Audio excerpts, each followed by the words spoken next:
नकीबुल्लाह एक पाकिस्तानी नौजवान जरदारी के पालतू कुत्ते रावणवर के हाथों कत्ल हुआ। रावणवर बाइज्जत बरी खामोश रहे।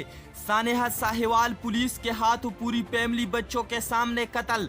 सलाहुद्दीन एक मजलूम नीम पागल पुलिस के हाथों कत्ल।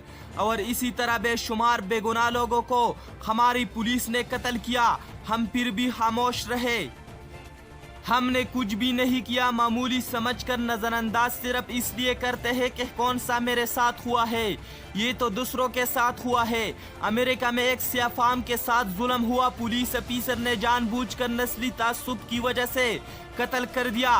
पूरे अमेरिका में आग लगी हुई है। सिर्फ सियाफाम मुजाहरे नहीं कर रहे बल्कि हर दूसरा अमेरिकी शहरी, वो सियाफाम है या सफेद पाम, वो जुल्म के खिलाफ उठ खड़ा हुआ है और भरपूर हिस्सा ले रहा है। लेकिन हमारी हालत यह है कि हमारी अपनी ज़ात पर जब तक कोई चोट न लगे हमें तकलीफ महसूस नहीं होती। पूरी दुनिया में मुसलमानों पर जुल्म होता देखकर हम खामोश रहे कि हमारे बस में नहीं। पाकिस्तान में जुल्म व ज़्यादती के बेशुमार वाक़यात देखकर हम नज़रअंदाज करके अपने रोज़मर्रा कामों में मशगूल हो जाते हैं। सच तो ये है कि हम बेहस लोग हैं। हमें कौम कहना इंसानियत की तौहीन है।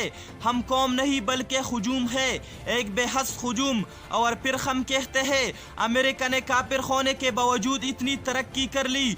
वहाँ के लोग अपनी ज़मीर की आवाज़ पर लबैक कहते हैं और हम खामोश हो जाते हैं। अपने मेज़बान अदनान परास को इजाज़त दीजिए और देखते रहिए पाकिस्तान चैनल।